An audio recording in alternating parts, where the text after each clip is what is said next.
The alien jungle was alive with strange sounds. Tall trees with glowing leaves swayed in the wind. Unknown creatures made deep growls in the distance. But the girl walked through it like she owned the world. She had pale blue skin, silver hair, tied back, and sharp golden eyes that refused to blink. Her clothes were worn and torn, but she walked tall, proud like a warrior queen. From the treetops above, hidden behind thick vines, a human soldier watched her. His name was Jack. He was quiet, trained, and skilled. He had orders from command to observe her, not to get close, not unless it was life or death. But still, something about her made him uneasy. She walked alone in a deadly place with no fear at all. No weapons, no backup, just anger and pride, burning in every step she took. Below, the girl stopped, looked around, then shouted into the jungle, "I don't need protection. No one can touch me." Her voice echoed through the trees, loud and full of fire. Birds flew off in fear, and something growled nearby. Jack narrowed his eyes. He tapped his scanner, beeped softly, picking up movement ahead of her. Something. Large, fast, and not friendly, he muttered under his breath. "You proud fool." The girl kept walking, brushing away branches. Her name was Zara, and she hated humans. She hated their rules, their pity, and their fake smiles. Ever since the war ended, they treated her people like glass, fragile, broken, needing help. But she was not broken. She had survived her planet's destruction, her family's death, and the refugee camps. She didn't want sympathy. She wanted freedom, respect, and silence. Behind her, the tall bushes moved. A set of yellow eyes flashed. In the shadows, Silent Paws stepped forward, claws pressing the soil. It had been following her since sunrise, waiting, learning her rhythm. The beast was old, smart, and hungry. It had hunted many before, but none like this one. Jack saw the eyes. He froze. Hand near his weapon, his orders were clear. No contact unless necessary. But now it was becoming necessary. Zara stopped again, her senses sharp. She turned slightly, her ears twitching. The jungle had gone quiet, too quiet. The birds stopped singing. The wind held its breath. Even she, full of rage, felt a chill on her neck. Then she saw it. A shape moved quick and low, a predator with black fur. 6 legs and teeth like daggers. Its long tail whipped behind it as it crept closer. Zara's eyes widened. Just for a second, she stepped back slowly. But it was too late. The beast roared and charged. Before she could blink, Jack dropped from the tree with a loud thud. He landed between her and the monster. Gun raised. He fired once, twice, 3 times. The beast dodged. Fast, like lightning. Zara screamed, "What are you doing?" "I didn't ask for help."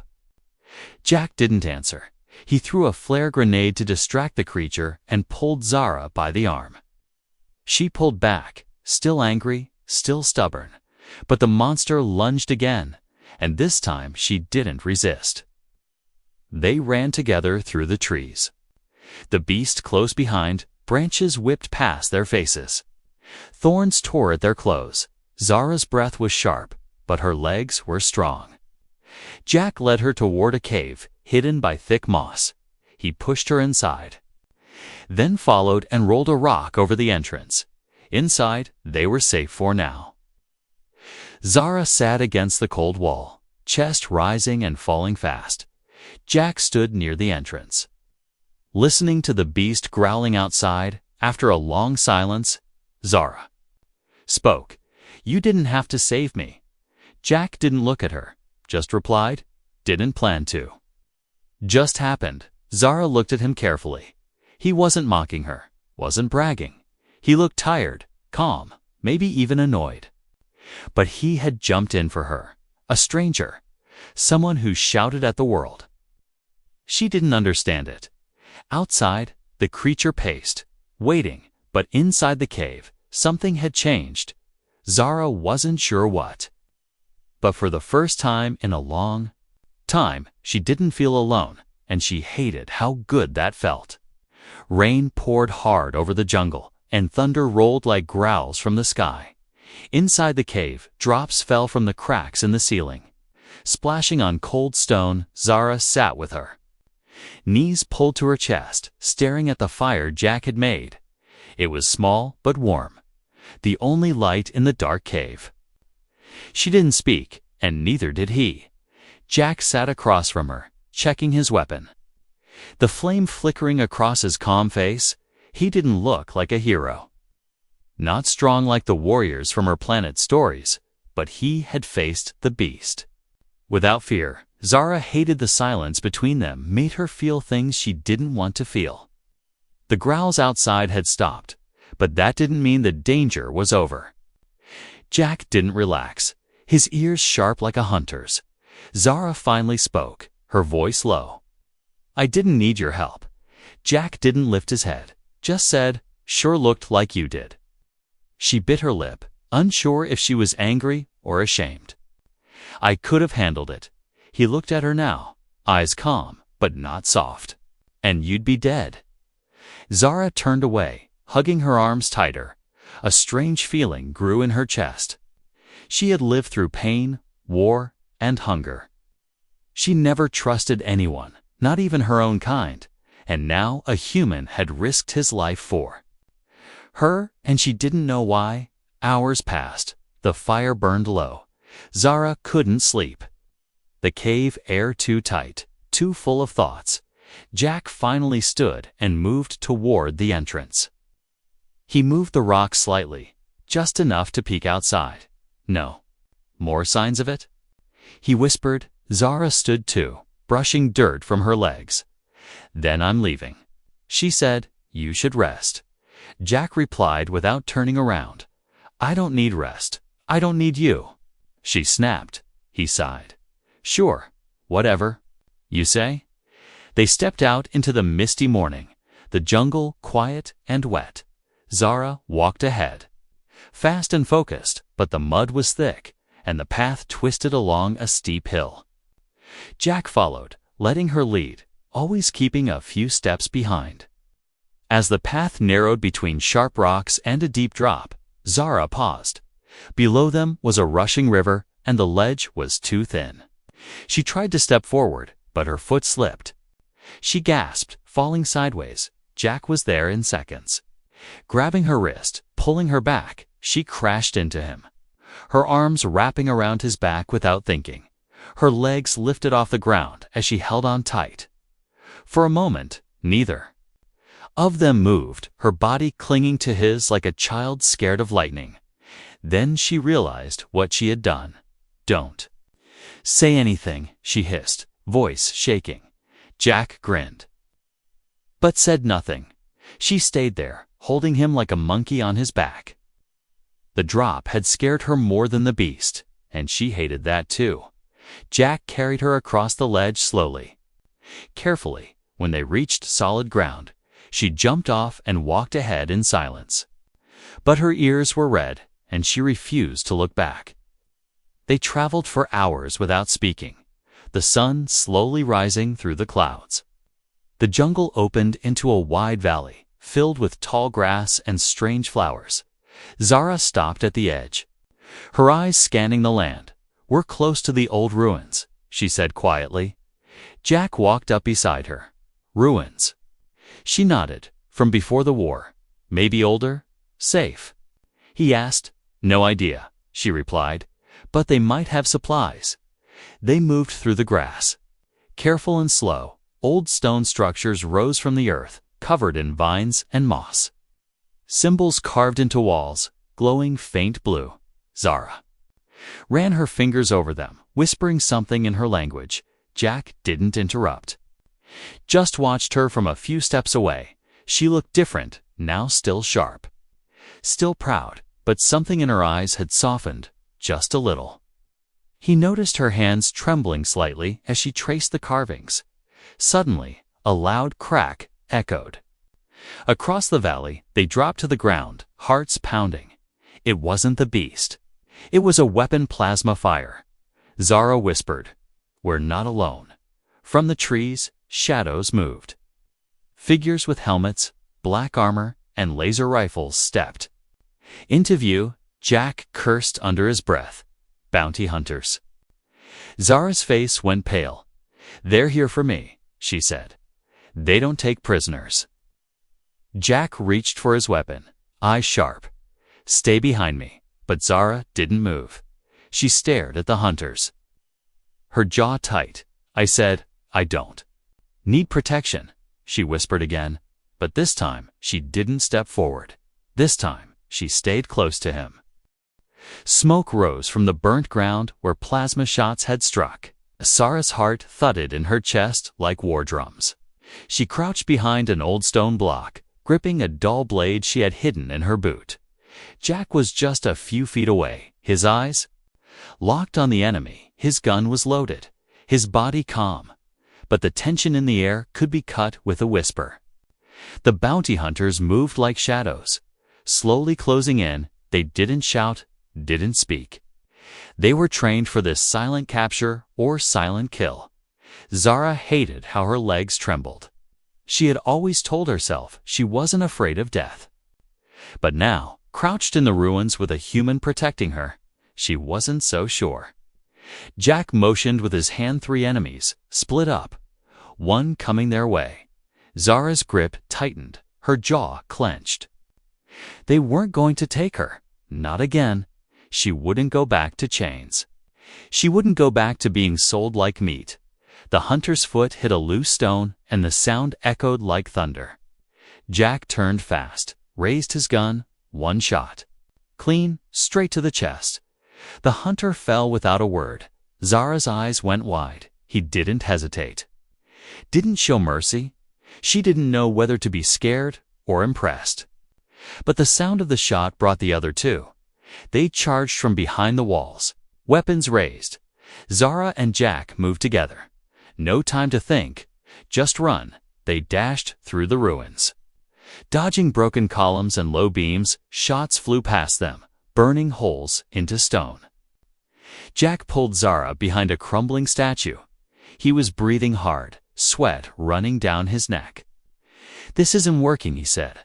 "We need a plan." Zara looked around, thinking fast. "There's a tunnel under the temple ruins. I saw." "The mark?" Jack nodded. "Then lead the way." She jumped over a fallen beam and ran toward the temple's center. Jack followed close, covering her from behind. They reached a giant slab of stone with a circle carved in the middle. Zara pressed her hand against it and whispered something. The stone slid open slowly, revealing a narrow tunnel going deep underground. They slipped inside, just as plasma fire hit the stone where Jack had stood. Darkness swallowed them, but the silence was a relief. The tunnel smelled of old dust and forgotten stories. Zara lit a small gloss stick and handed one to Jack. They walked in silence, side by side, deeper into the unknown. Minutes passed before Jack spoke again. "You all right?" Zara didn't answer right away. She was staring straight ahead, her voice cold when it came. "They've been following me for weeks." Jack raised a brow. "Why?" "'Cause I escaped," she said softly. "They don't like when property runs away." Jack stopped walking. He looked at her, not with pity, but with something harder. "They called you property." Zara nodded, her voice tight, back on the black market moons. "People like me are sold for whatever use they want." She clenched her fists. "I broke my chains and ran. And I swore I'd never be weak again." Jack lowered his gaze. No wonder. She hated being protected. No wonder she snapped at every kind gesture. She had survived by believing no one else would save her. Zara kept walking. The tunnel turning into a wider chamber filled with glowing rocks. Water dripped from the ceiling, and the air felt cold.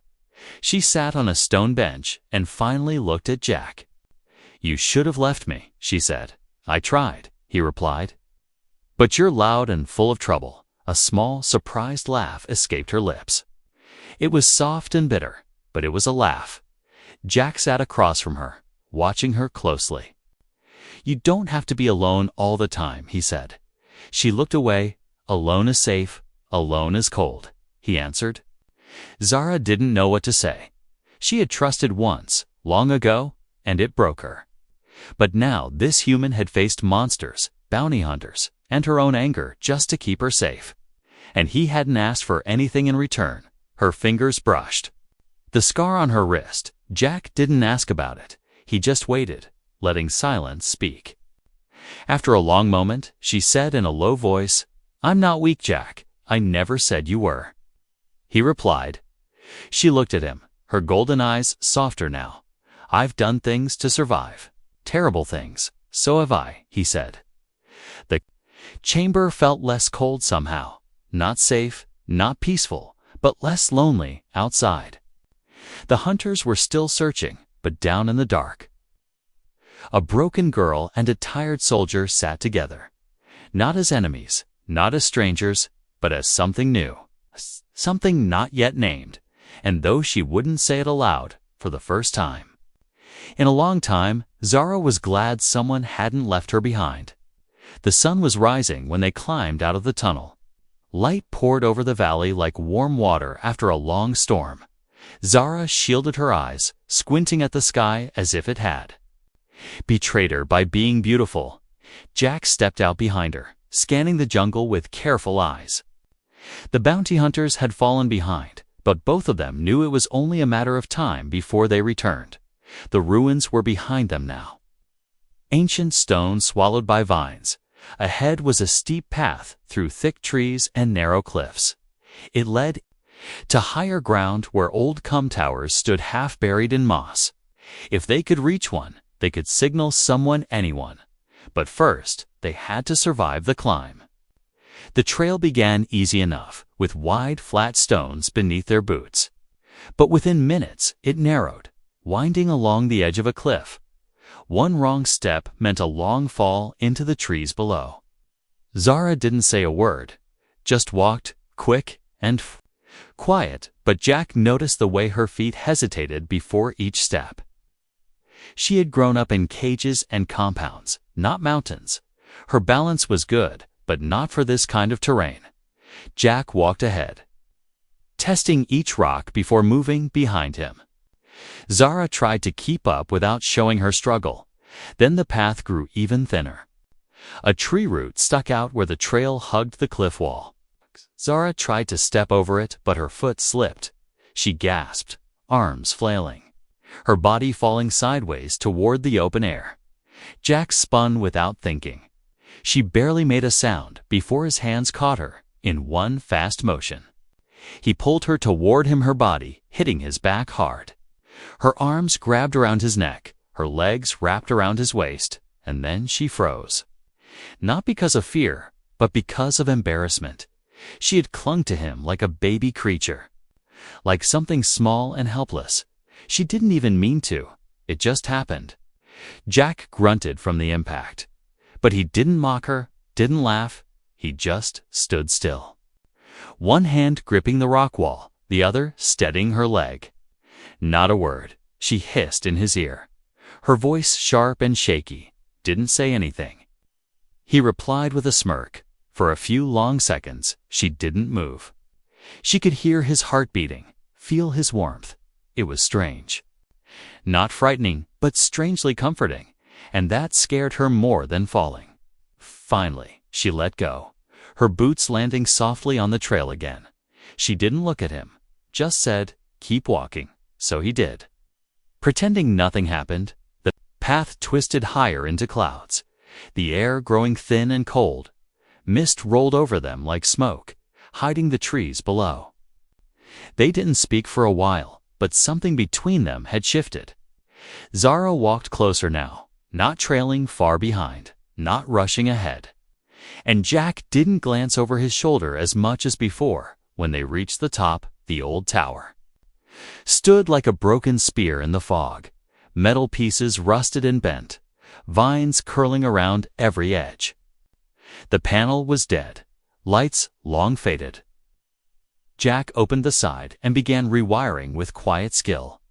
Zara sat nearby, staring out over the jungle. She could see for miles, all the way back to where they had started. I used to dream about views like this, she whispered. Jack glanced up from the panel. You didn't have them where you lived? No, she said. My world was a metal box and concrete floors. She didn't explain further, and he didn't ask. After some sparks and a curse under his breath, the panel lit up with a weak glow. Jack smiled. Old tech still listens. If you speak kindly, he tapped the screen and began sending out a low-band signal. Maybe someone will hear it, he said. Or maybe they'll come and shoot us. Zara replied dryly, optimist. Jack chuckled. They stayed up there for a few more minutes. Neither wanted to go back down into the wild just yet. The silence between them wasn't cold anymore. It felt like the kind of quiet people shared when words became unnecessary. Zara finally stood and walked over to him. She looked him in the eye and said softly, "Thanks for catching me." Jack shrugged. Didn't want to see you bounce off rocks. A ghost of a smile touched her lips. You really know how to ruin a moment? Part of my charm, he said. She turned back toward the trail, ready to descend again, but before she could take a step, her ears twitched. Jack felt it vibrations in the ground, distant thuds. They weren't alone anymore. Zara reached for her blade. Jack raised his weapon below them.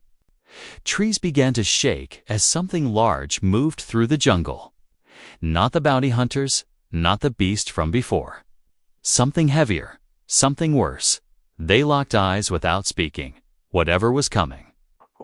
It was bigger than both of them, and they'd have to face it together. The ground didn't just shake, it breathed. Zara froze as the wind changed direction, carrying with it the scent of something ancient. Not rot, not blood, but old metal and burned air.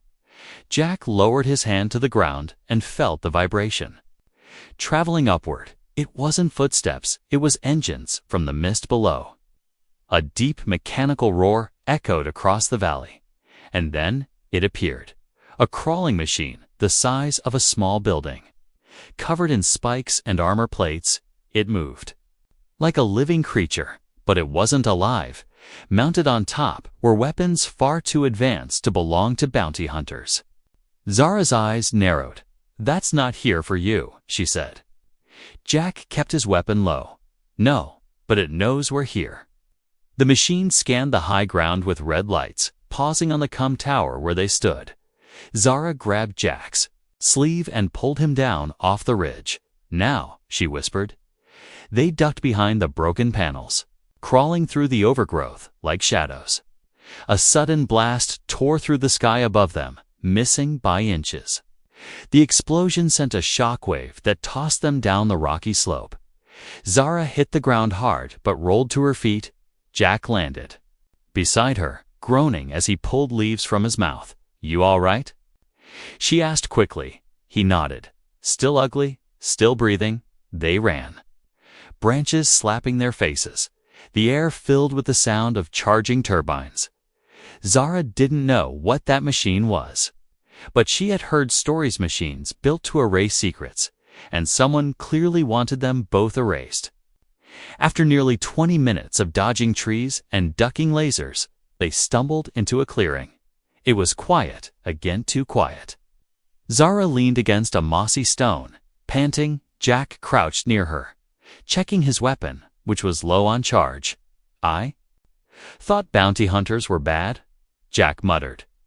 Zara looked around, her eyes still sharp. That wasn't bounty work, she said.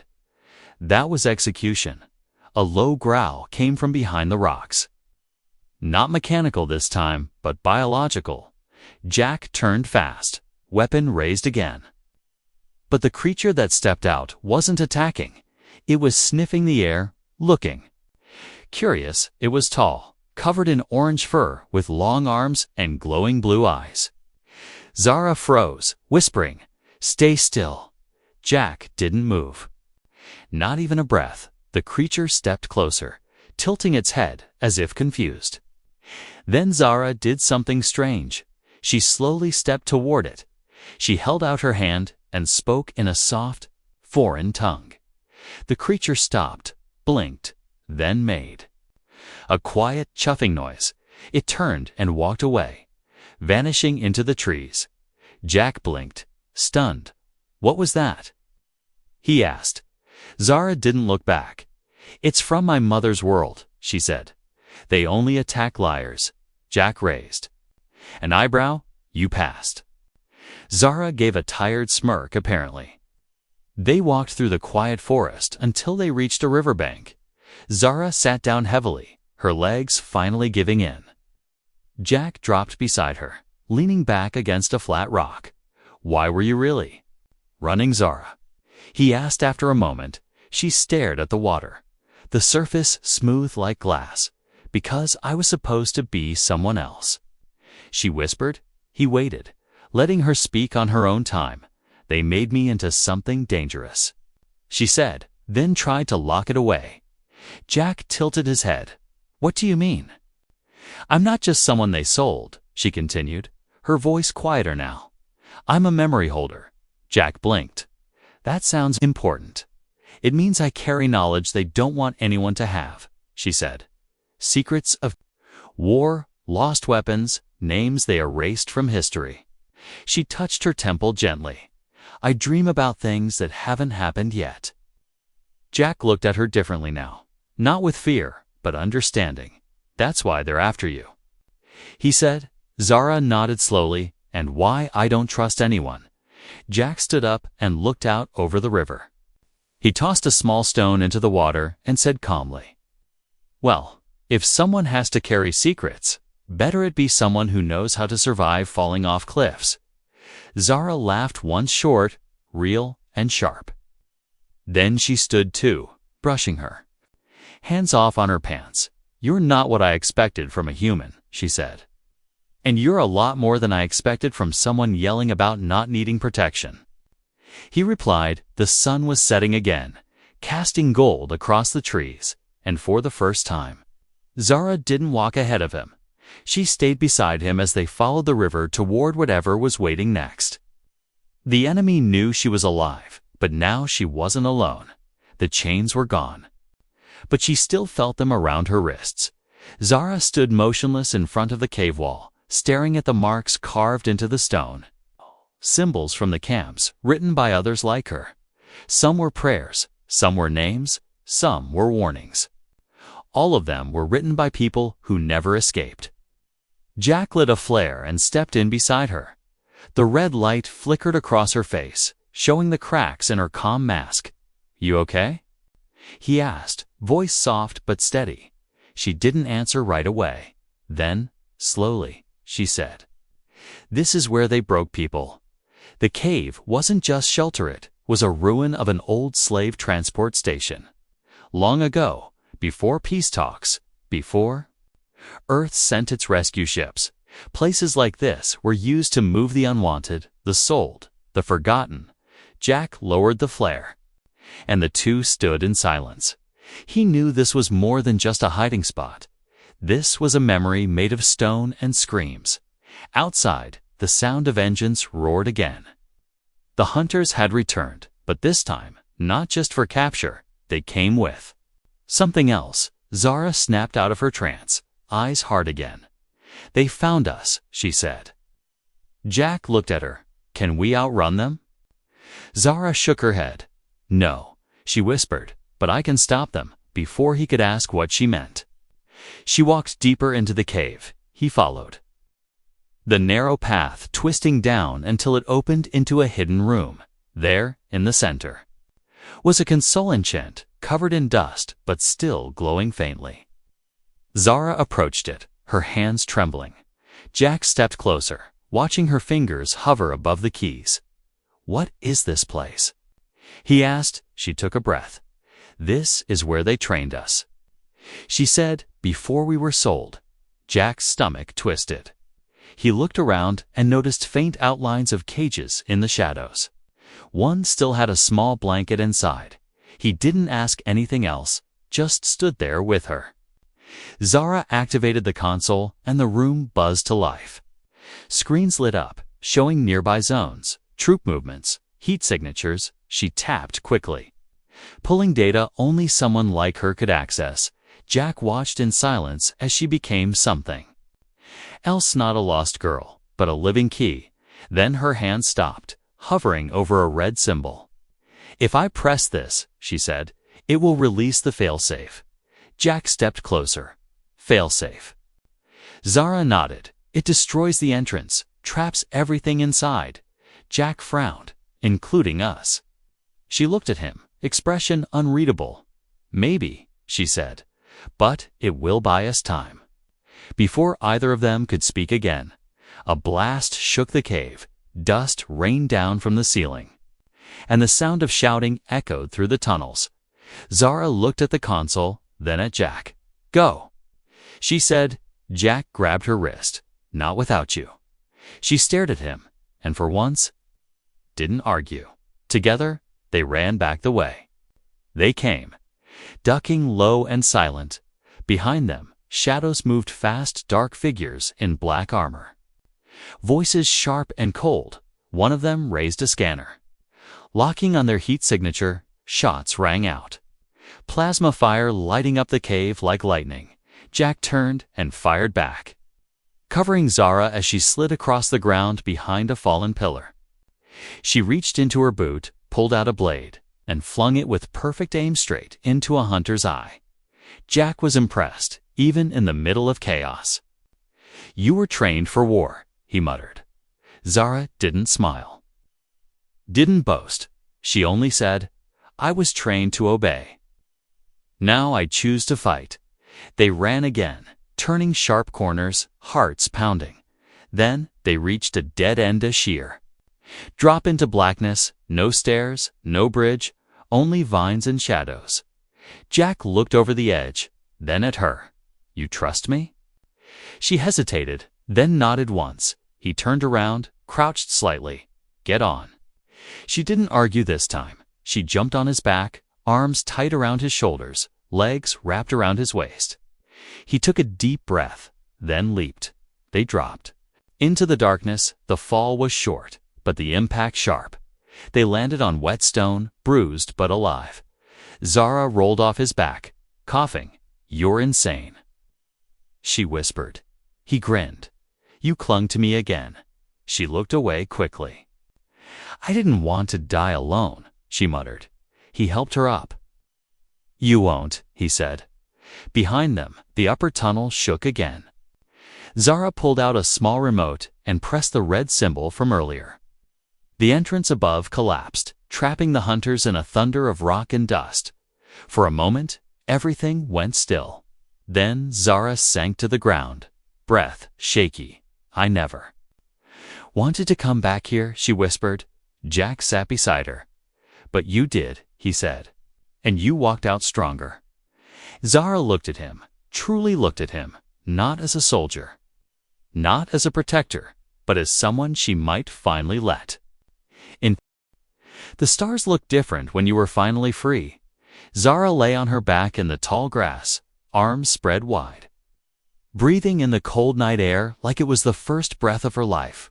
Above her, the sky was endless, filled with silver lights and slow-moving clouds that glowed blue from the twin moons. Jack sat nearby, legs crossed, quietly cleaning his blade. But his eyes kept drifting toward her. They had made it out of the caves 2 days ago. They had walked through jungle, swamp, and finally high plains where no one followed. No bounty hunters, no machines, no ghosts from the past. Just the sound of wind in the trees and the slow beat of their own hearts. Zara hadn't said much, not because she was angry but because she was thinking. And Jack had given her space. As always, he never asked for stories. But she felt like he already knew them. Somehow, that was the problem. She had spent so long pushing people away that she didn't know what to do when someone stayed. She sat up now, hugging her knees and watching the stars. "What happens when your people come?" she asked without turning. Jack wiped his blade and sheathed it. "They'll probably ask a lot of questions," he said, "and then they'll want To take you somewhere safe, Zara smirked. I hate that word. Safe. Yeah, she said. It usually means prison with a nicer name. Jack didn't argue. She was right in many ways. Silence stretched again, but it was a soft silence, now not cold. Not tense. Zara tilted her head back, hair blowing gently. In the wind, I was always told humans were selfish, she said, that you'd save only what mattered to you. Jack chuckled. Maybe that's true. She glanced at him, curious. But you mattered to me, he added. His voice calm and sure. Zara blinked. Her chest suddenly too full of something she couldn't name. She stood up and turned her back to him. Pretending to look at the horizon, you make it really hard to hate you, she whispered. Jack smiled. To himself, I try, he said. In the distance, a small red light blinked in the sky. Zara noticed it first, then pointed. Is that your pickup? Jack stood and nodded. Signal drone, he said. Didn't move. Her eyes stayed fixed on the blinking light, like it was the edge of the world. So she said slowly, What do I do now? Jack walked up. Beside her, whatever you want, he said. You're not property anymore. Zara. She looked down at her hands, the same hands that once obeyed cruel orders, that once struck without mercy. Now shaking slightly from a future she couldn't. Control, you think they'll let me go? She asked. Jack looked into her eyes. If they don't, I'll make them. He said without hesitation. Something broke inside her.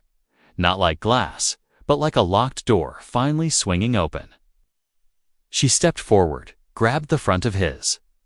Shorthand then buried her face against his chest. Jack didn't speak, didn't move, just wrapped his arms around her and held her there. You idiot, she mumbled. I told you I didn't need protection, and I didn't believe you. For a second. He whispered back. She laughed softly, the sound muffled by his chest. Don't let go. Never, he replied. The red light grew brighter, louder, closer. A small ship descended from the clouds, lights cutting through the night air.